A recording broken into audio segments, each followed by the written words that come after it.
Kita lanjut kajiannya sekarang surat Al-Baqarah ayat yang ke-45.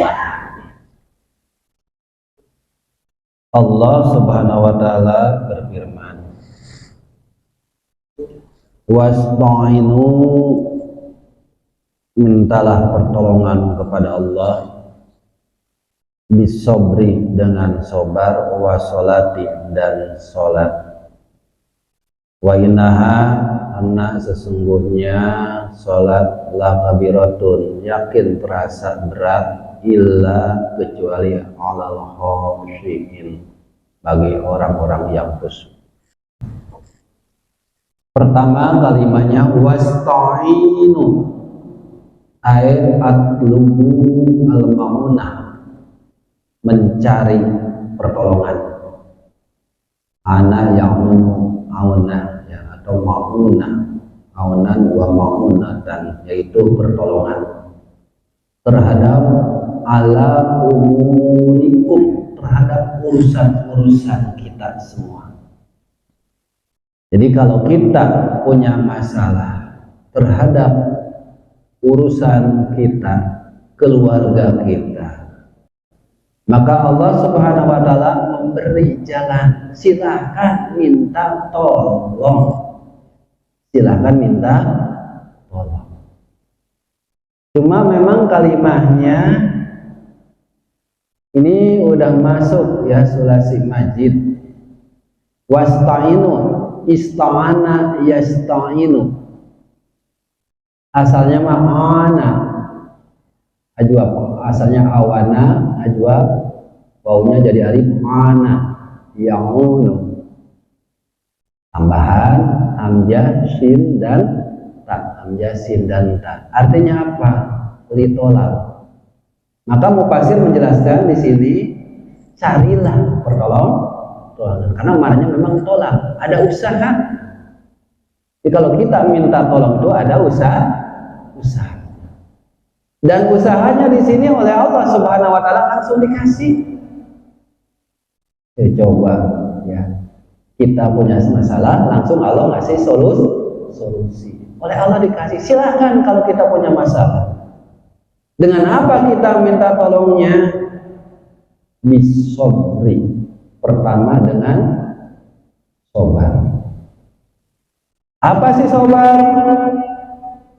Di sini diperjelas, sobar itu adalah al-hubsi, dengan menahan linafsi, untuk diri sendiri, alamatukrohu. Jadi menahan diri kita terhadap sesuatu yang dibenci oleh Allah Subhanahu wa ta'ala. Jadi sabar begitu ya. Sabar adalah menahan sesuatu yang dibenci oleh Allah Subhanahu wa ta'ala, baik yang keluar dari hati, baik yang keluar dari lisan, ataupun yang keluar lewat anggota tubuh yang lain. Kalau itu dibenci oleh Allah, tahan, jangan sampai keluar.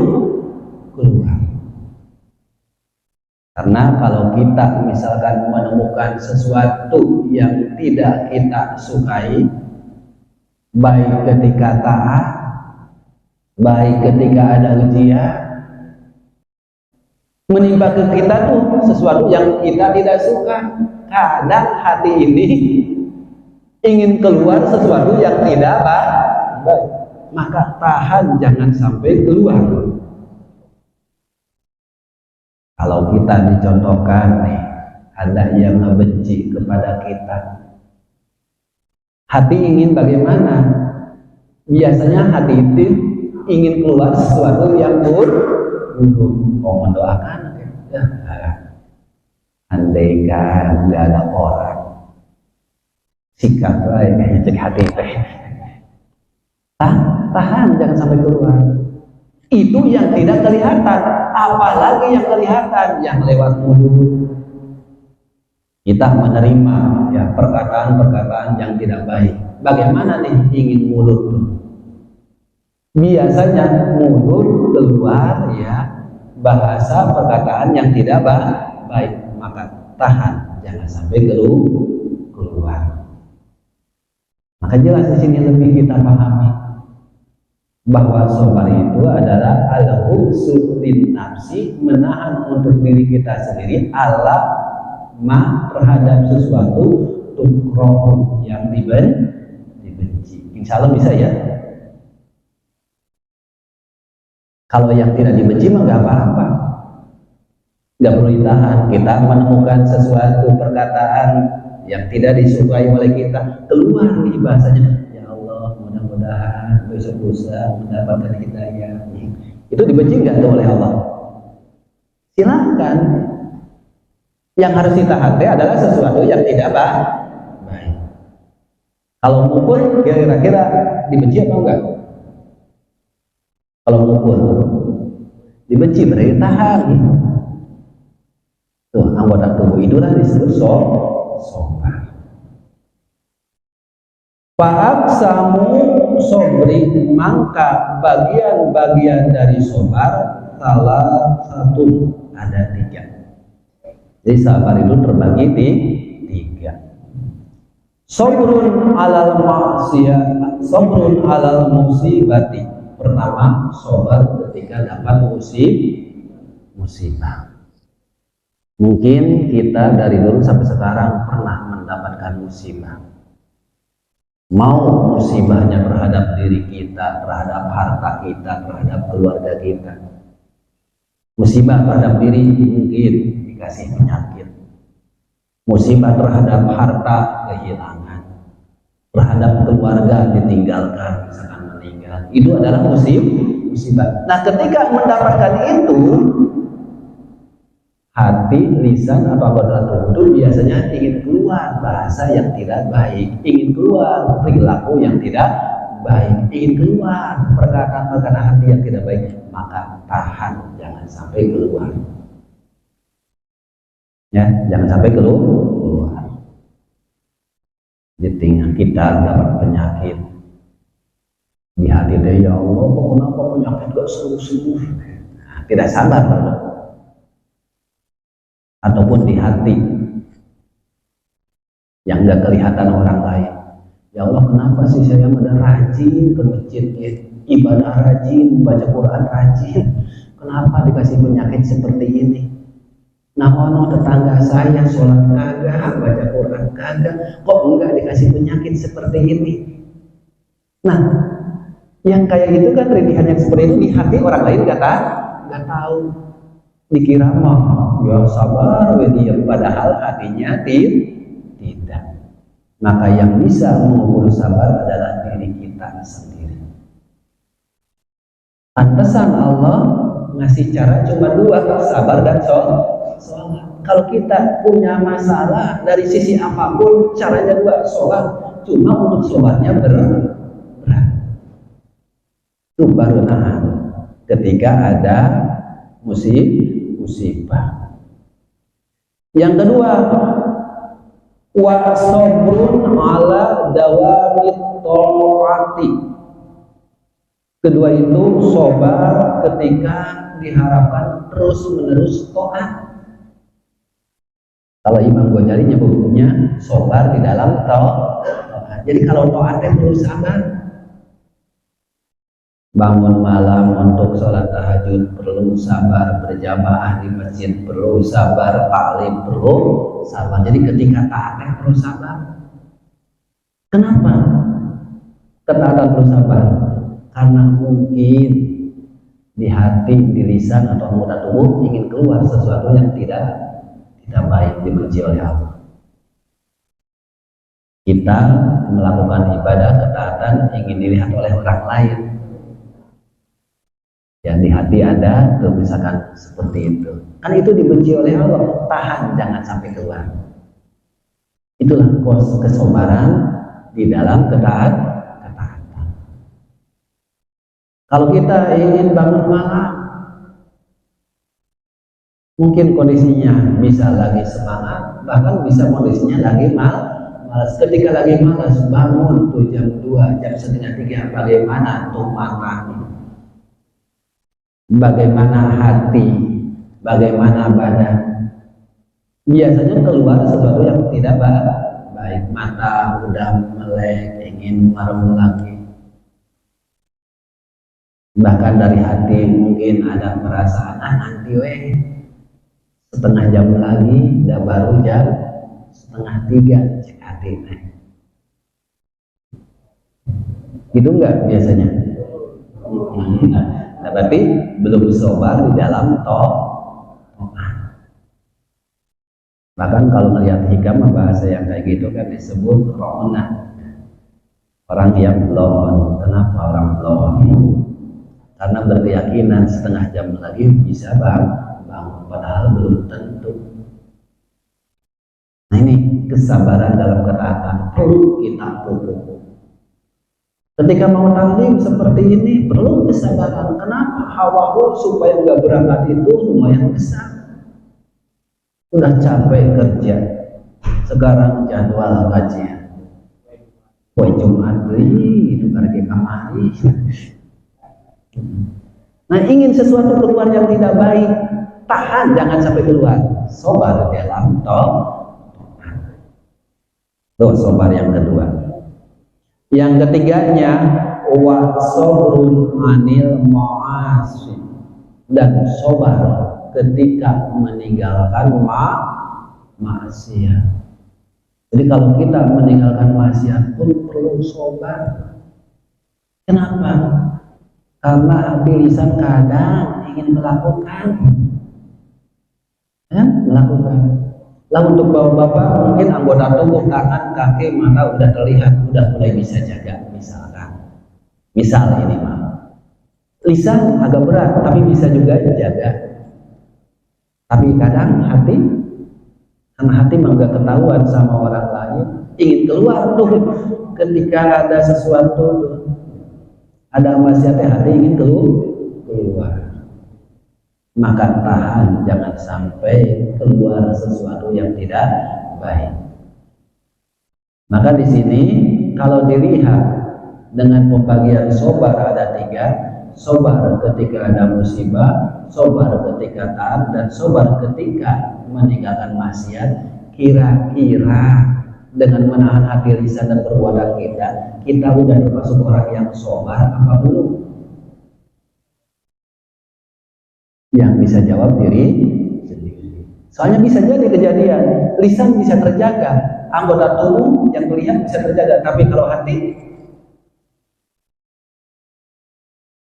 jadi kita nggak bisa memprediksi orang itu sabar atau tidak. Kenapa? Ada bagian hati yang tidak terlihat.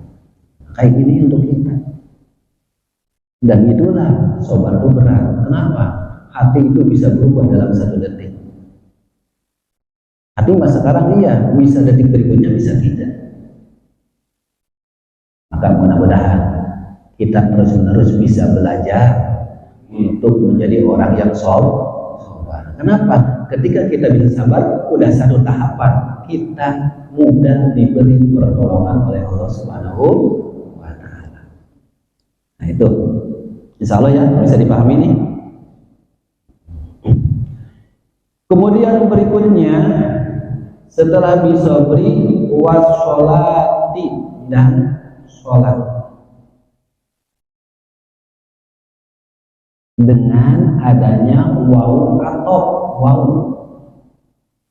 Kalau waw atau itu antara sebelum waw dan sudah waw itu mutlakul jam'i, mutlak jam'i berkumpul.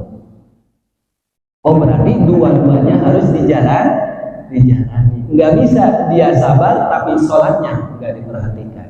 Dia rajin sholat tapi sabarnya tidak. Nggak bisa diambil salah satunya, dua-duanya harus dipakai, sobar dan sholat. Kenapa harus sobar dan sholat?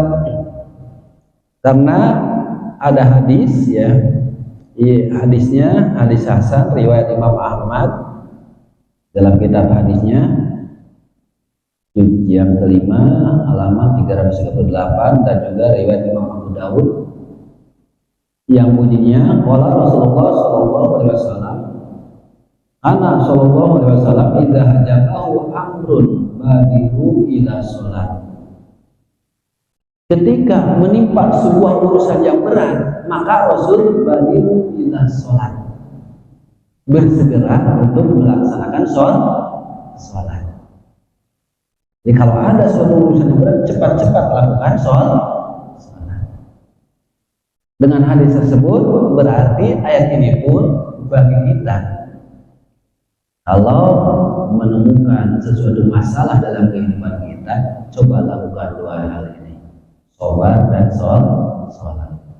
Udah jelas sholatnya, baik sholat yang fardu ataupun sholat yang sunnah.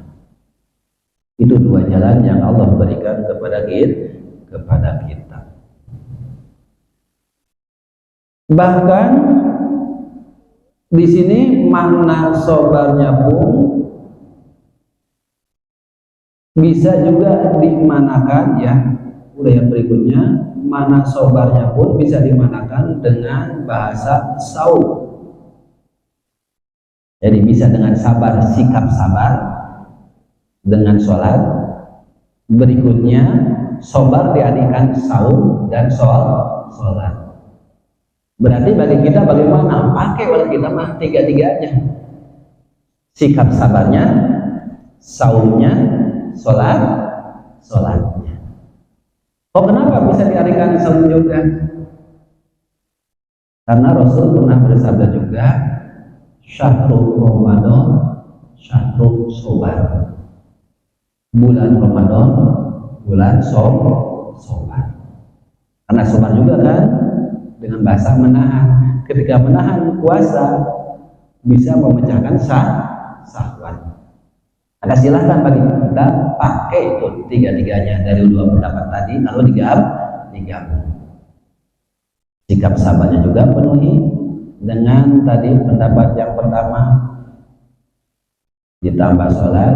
Pendapat yang kedua, sholatnya dialihkan dengan saum, dengan sholat. Maka praktekkan. Mudah-mudahan kita termasuk orang yang sholat, orang yang rajin saum, dan juga sangat memperhatikan sholat dengan bahasa badiru, yaitu cepat-cepat, segera, jangan ditunda. Kenapa? Rasul sudah tahu, karena umat itu ada yang suka melalaikan, geser-geser. Khawatir nah kita deh suka geser-geser deh. Tanggung cina. Tanggung, jangan beres. Lagi makan, ini udah azan, udah makan, nah deket waktu. Segera ya, karena Rasulullah tadi bahasanya idza hajabahu amrun badilun ila sholat. Ini kata Rasulullah SAW. Kalau kita menimpa sesuatu masalah yang besar, yang bisa hari ini sumpah, pikiran terasa bingung, maka segeralah untuk melakukan sholat. Itu dua cara untuk meminta pertolongan kepada Allah Subhanahu wa Ta'ala. Berikutnya,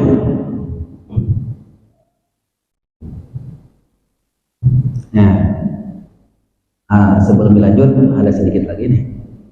Fa'amiru bisobri wa huwa saum. Maka Rasul menyuruh untuk sabar wa huwa saum, dengan sabar mana saum. Kenapa? Li'anahu yuksiru syahwat, karena saumah memecahkan syahwat. Wa sholatu, dan sholat li'anah, karena sesungguhnya sholat tulisul khusyu'a, karena sholat itu bisa mewariskan kehusuan. Watun fil kibar, dan juga bisa menghilangkan kesombongan. Jadi kalau sholatnya rajin tapi masih sombong, cek sholatnya. Kira-kira ada gak yang rajin sholat tapi sombong? Ada. Nah, berarti harus dicek sholatnya. Wa innaha, dan sesungguhnya sholat lakabiratun. Yakin, taukid itu ya.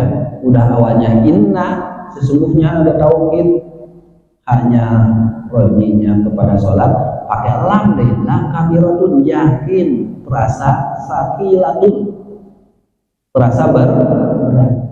Bener gak kira-kira sholat terasa berat? gangguannya banyak. Tadi ingin tepat waktu, kadang geser-geser. Udah memaksakan ingin tepat waktu, pikiran ke mana? Mana-mana. Udah difokuskan, pikirannya fokus, buru-buru sholatnya ingin cepat beres. Udah beres sholat, buru-buru juga. Ya. Apa yang dikerjakan oleh Rasul, wiridan setelah sholat tinggalkan. Berat tuh sholat teh. Ilah ada kecualinya tuh.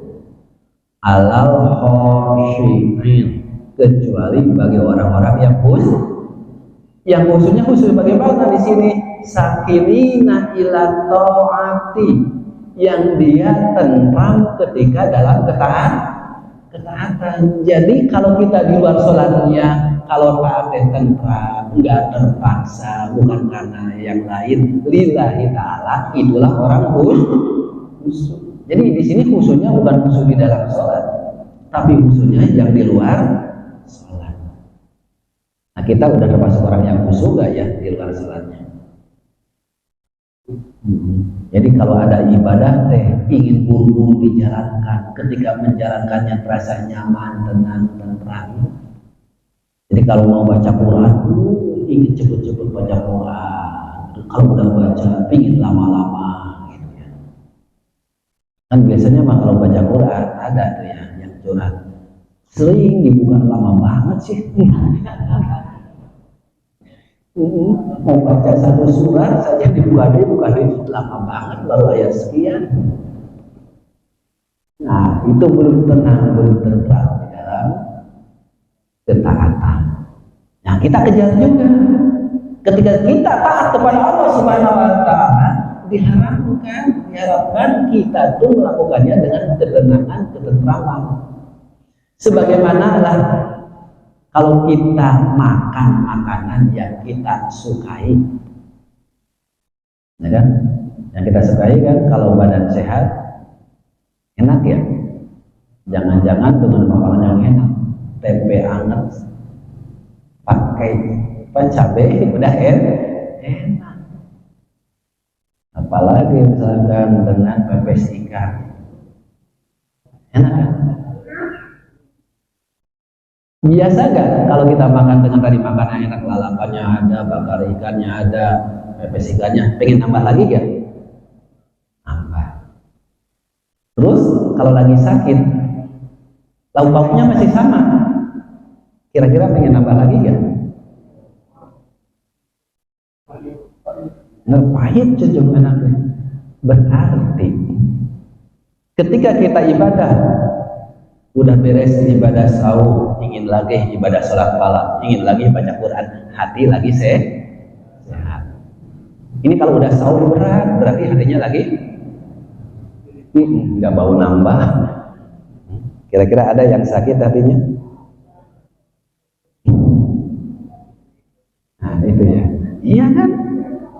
Padahal makanan sama tadi, karena kondisi kitanya sehat dan sakit, akhirnya bisa berbeda.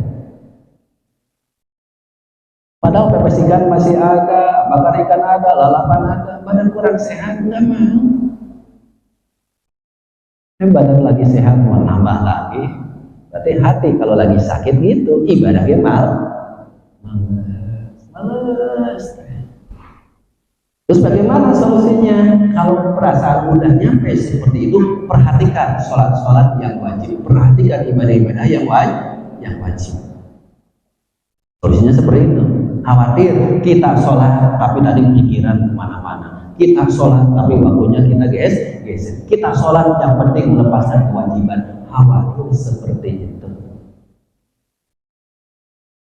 Nah kalau lagi semangat, bagaimana? Tambah yang sunnah.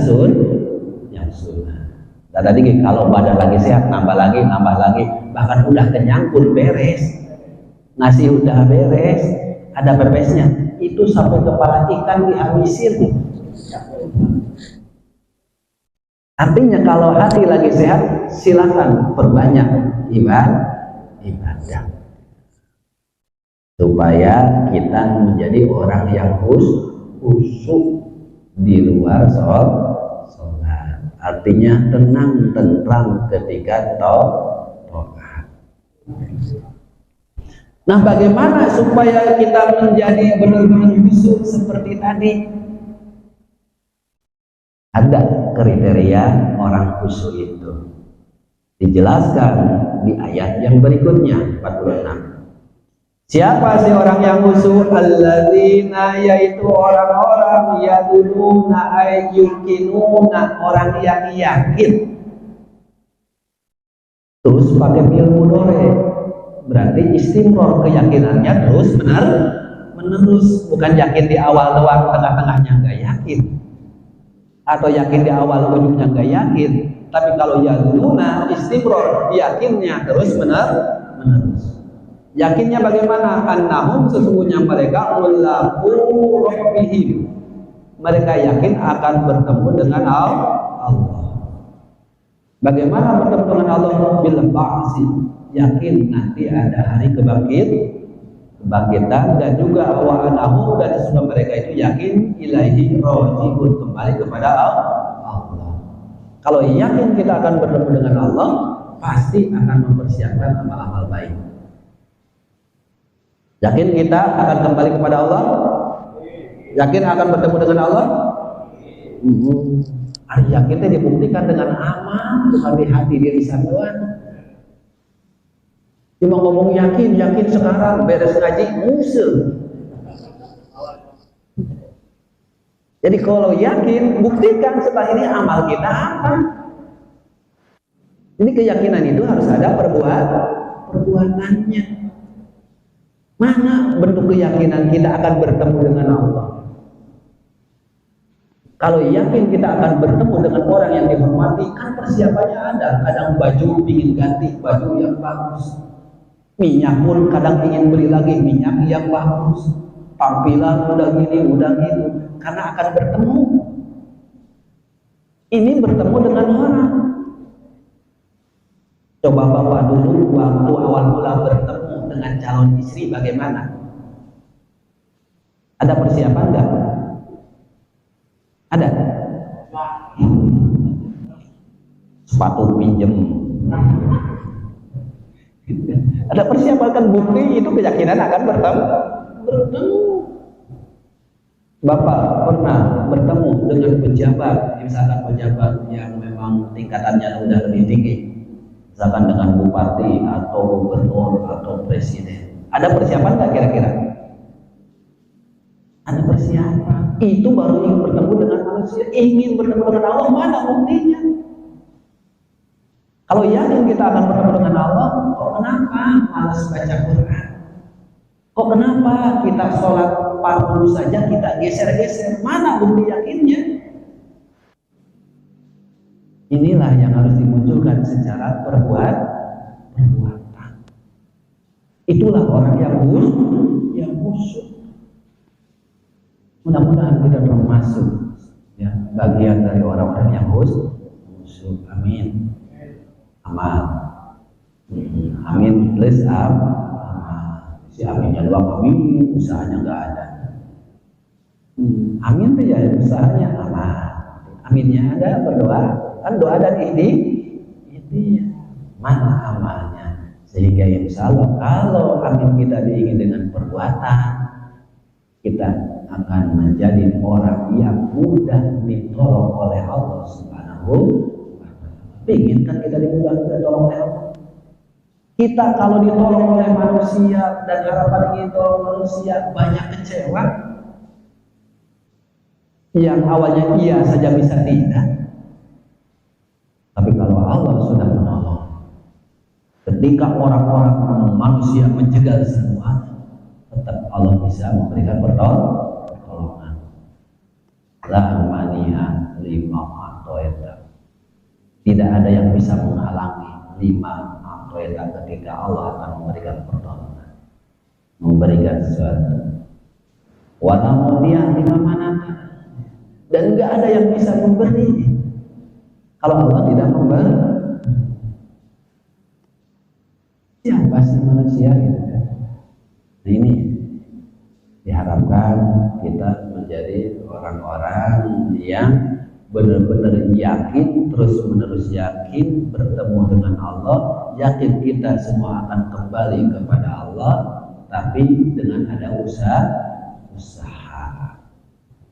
Nah, balik ke Allah semua, pulang ke Allah semua, tapi pulangnya nanti ke yang keduanya ada ke rahmatullah, ada ke lanatullah. Kan ada ke lanatullah dan rahmatullah. Cuma taat enggak, ingin pulang ke rahmatullah, telah berpulang ke rahmatullah.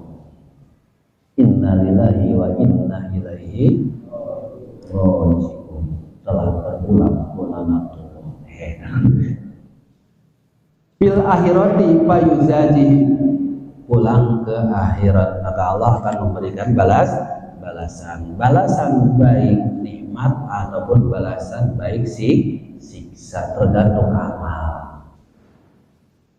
Dan kadang dengan amal yang kita miliki sekarang pun kita kadang masih belum percaya diri. Nah, dengan usia yang kita miliki masing-masing di sini ini, jarang yang kepala 3, banyak kepala 4 ke atas kayaknya. Yang rajin udah kepala 5, kepala 6 rajin gitu ya. Coba tanyakan ke diri kita masing-masing, antara amal baik dan amal buruk banyakan mana?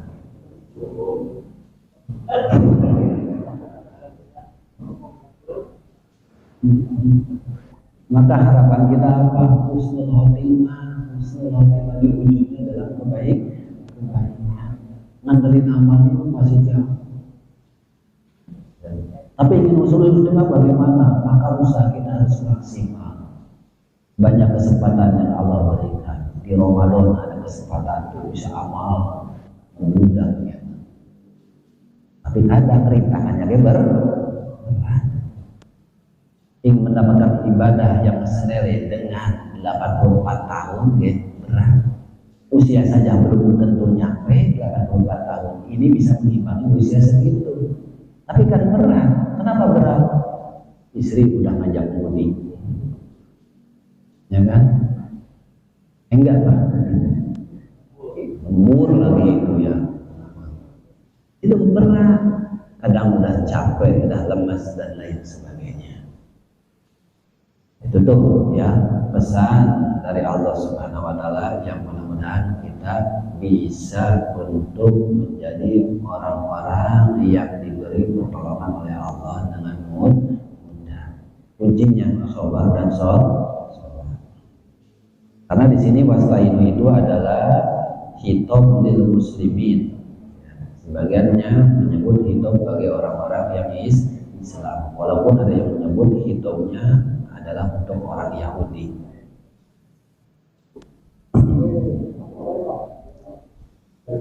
Kemudian lanjut berikutnya ayat berikutnya, ya bani Israil dzkuru ni'mati allati an'amtu 'alaikum wa anni fadhaltukum 'alal 'alamin. Ya Bani Israel, wahai Bani Israel. Ini nidanya panggilan ke Bani Israel. Gunanya apa?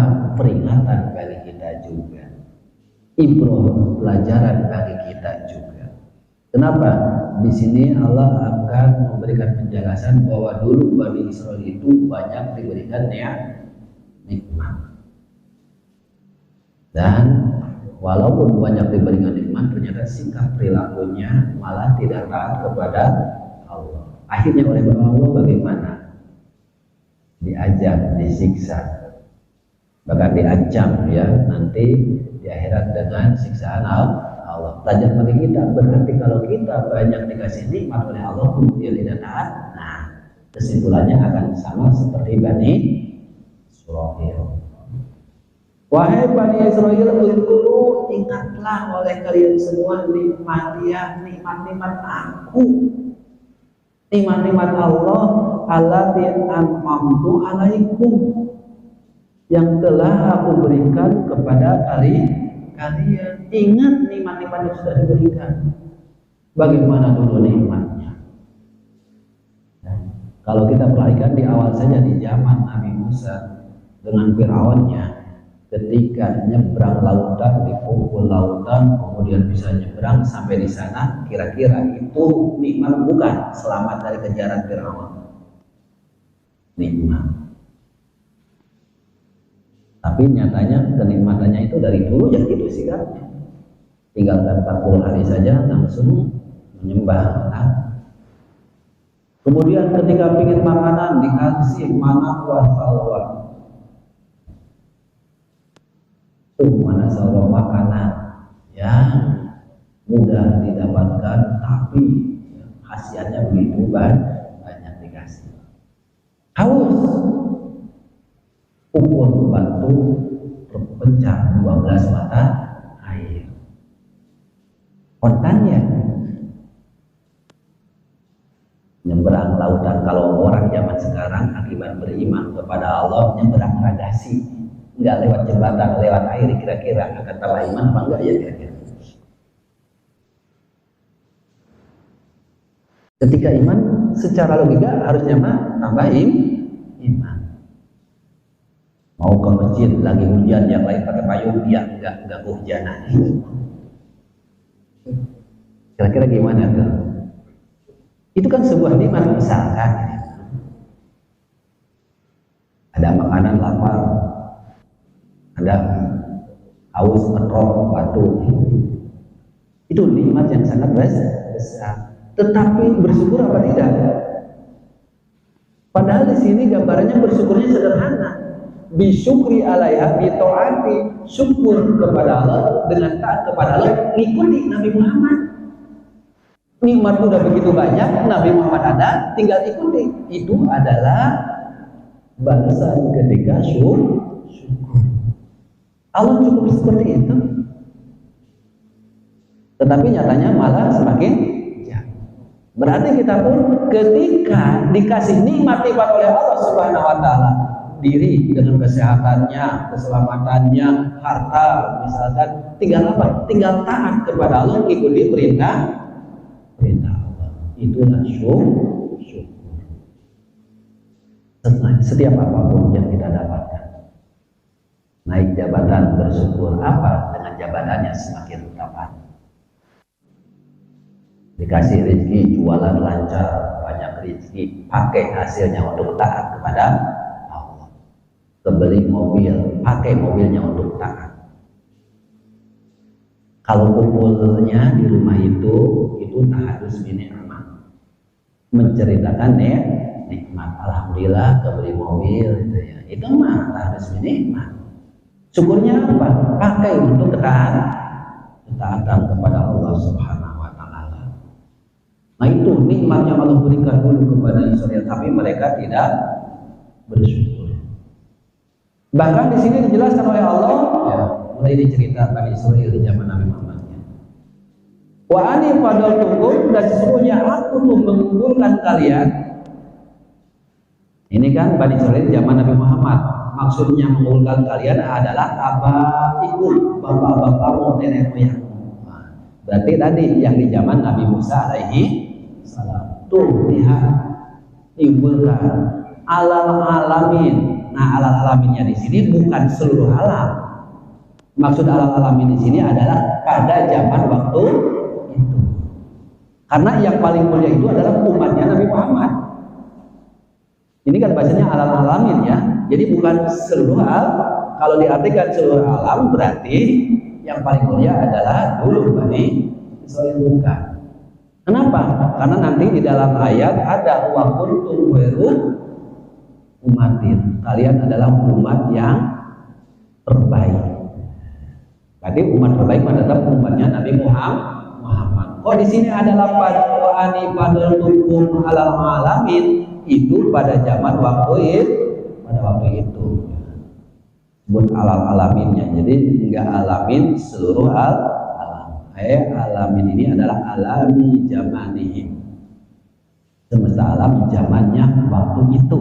Jadi waktu itu memang pada saat adalah umat yang terbaik, yang awal mula keturunan dari Nabi Ibrahim awalnya terbaik. Tapi setelah adanya umat Nabi Muhammad, siapa yang terbaik? Adalah umatnya Nabi Muhammad Sallallahu Alaihi Wasallam. Karena ada penjelasan nanti di surat Ali Imran ayat 110. Untuk khairu ummatin ukhrijat linnas. Untuk kalian semua adalah khairu ummatin, umat yang terbaik, ukhrijat yang dikeluarkan linnas bagi manusia. Oh coba kita dengan umat dahulu yang begitu dikasih nikmat sangat banyak pun lebih mulia kita. Tapi kitanya jangan kepedean. Oh kita umat yang terbaik. Kalau nanti ngelihat tafsirannya surat Ali Imran ayat 110 disebut umat terbaik itu kalau kita zaman sekarang mengikuti generasi awal, generasi sahabat. Karena bahasa kuntum itu adalah muhotob. Kalau muhotob berarti orang yang diajak bicaranya ada. Jadi Allah itu menjelaskan waktu ayat kuntum wa rahmatin, umat yang terbaik adalah waktu itu para sahabat. Nah, sekarang umat udah jauh dengan para sahabat. Kalau umat sekarang mengikuti perilaku sikap para sahabat, maka kita pun disebut umat yang kalau enggak, mah bukan umat terbaik. Nah, itu inti harapan, jangan kepedean deh, khawatir gini, oh kita umat Nabi Muhammad umat terbaik, tapi perilakunya jauh dengan umat yang terbaik. Itu uraian dari Allah mengunggulkan terhadap Bani Israel alal alamin. Lanjut, baru 3 ayatnya. Kalau 3 ayat kapan beresnya gitu? Tambahin ya.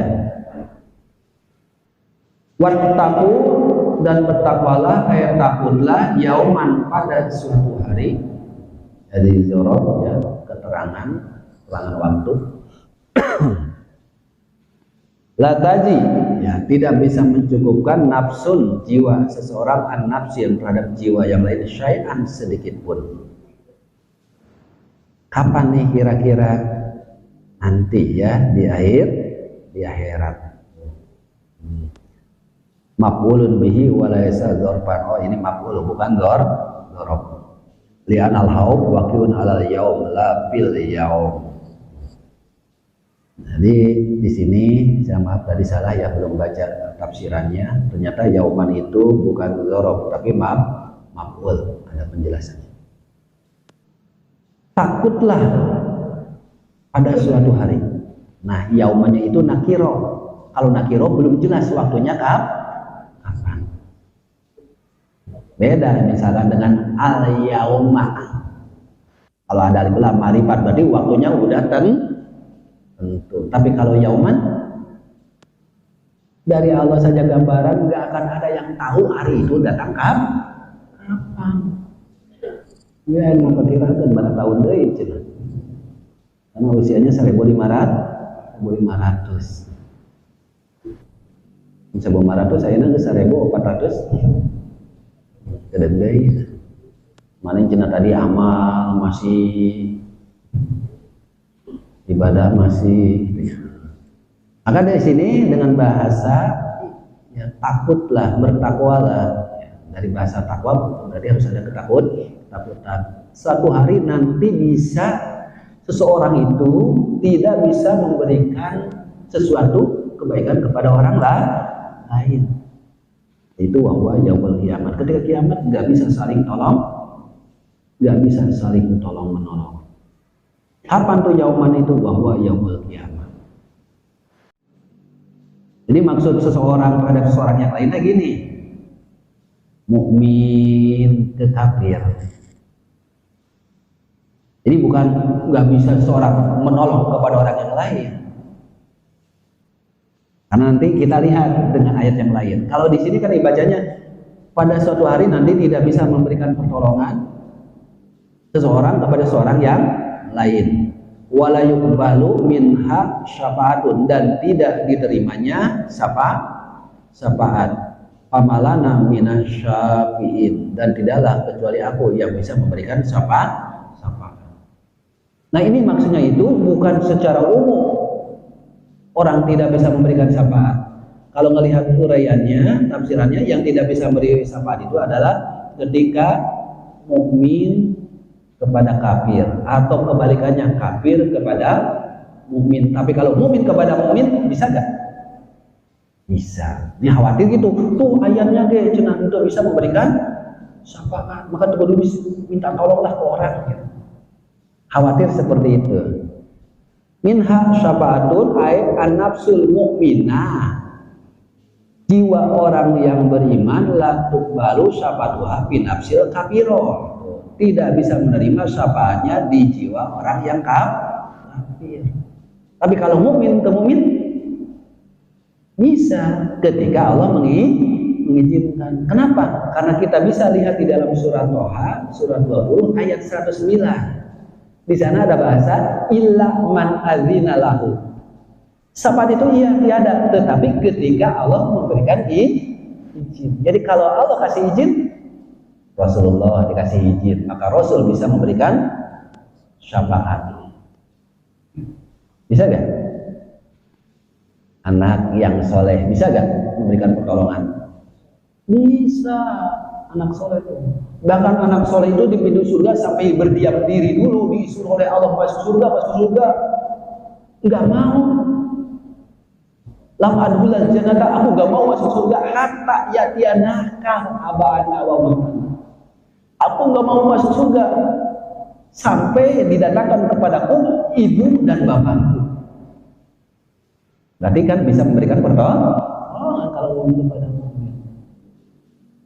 Bahkan riwayat dari Hasan Al-Basri bagaimana? Yang di dunianya saling memberikan nasihat, yang di dunianya saling memberikan kebaikan, saling menolong dalam ketaatan, di akhirat itu bisa memberikan pertolongan. Bukan kerabat, bukan saudara, cuma bareng doang jamaah di masjid, bareng berjamaah di masjid, saling tolong menolong kebaikan ketika melihat pelanggaran. Mau ngomong kasar, jangan ngomong kasar, jaga lisan. Tujuan apa? Bukan mau merendahkan, bukan menghinakan, tapi ingin selamat bareng-bareng. Ketika pulang kerja capek, dia pagi orang ngaji yuk, diajak. Itu tujuannya memang ingin bareng-bareng taat. Maka ketika di akhirat saudara kita yang kubur ini nggak ada, yang lain bisa memberikan pertolongan. Ya Allah, mana saudara saya yang datangnya sok telat wae. Nah, yang lain bisa memberikan pertolongan. Ila man adzina lahu.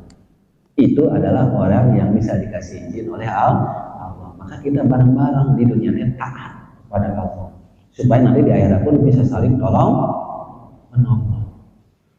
dan bukan saling menjelekan. Ingin bareng taat tujuan. Karena ketika taat tadi kan harus sabar, ada malesnya, yakin ada malesnya ya, ada malesnya, ada enggannya. Tapi dengan saling tolong menolong supaya menjadi taat, insya Allah kita bisa bareng-bareng nanti di rahmatnya Allah. Kenapa? Bisa saling tolong menolong. Adapun ayat ini wala yuqbalu minha syafaatun, di sini tidak diterima ya. Bisa wala yuqbalu, bisa wala tuqbalu ya. Bil ta'i wal ya'i. Kalau dengan ta berarti syafaatun. Nah, ibul fa'il atau isim yang nggak disebut fa'ilnya. Maka boleh itu, nggak berubah makna. Wala yuqbalu atau wala tuqbalu. Silakan tuh ya. Ayat salaha yang artinya tidak ada baginya syafaatun. Tidak ada syafaat. Nah, ternyata tidak ada syafaatnya kalau mukmin kepada kafir, kafir kepada mukmin. Adapun mukmin kepada mukmin dengan surat tadi Toha 20 ayat 109, ternyata ada orang yang bisa Allah berikan izin untuk memberikan syafaat. Di antaranya sampai tadi kalau menurut Imam Hasan Al-Basri, yang di dunianya dalam ketaatan berbarengan, saling nasihat-menasihati, ingin selamat nanti di akhirat, itu pun terhadap saudaranya yang bukan saudara, bukan keturunan, nggak ada kerabat, orang lain, cuma bareng dalam ketaatan, ternyata bisa saling tolong menolong. Amin. Mudah-mudahan kita semua termasuk di dalam pertemuannya sampai ayat 48. Mudah-mudahan nanti kita diistiqomahkan oleh Allah Subhanahu wa taala. Dan nanti berikutnya Allah akan menjelaskan Bani Israil kembali dengan contoh-contoh dari nikmat yang besarnya. Itu sangat berat. Tapi mudah-mudahan kita dikuatkan oleh Allah dengan sering berdoa. Ya muqallibal qulub sabit qulubana ala dinik wala ta'at. Ya Allah, tetapkanlah hati ini terhadap dinmu, yaitu agama Islam.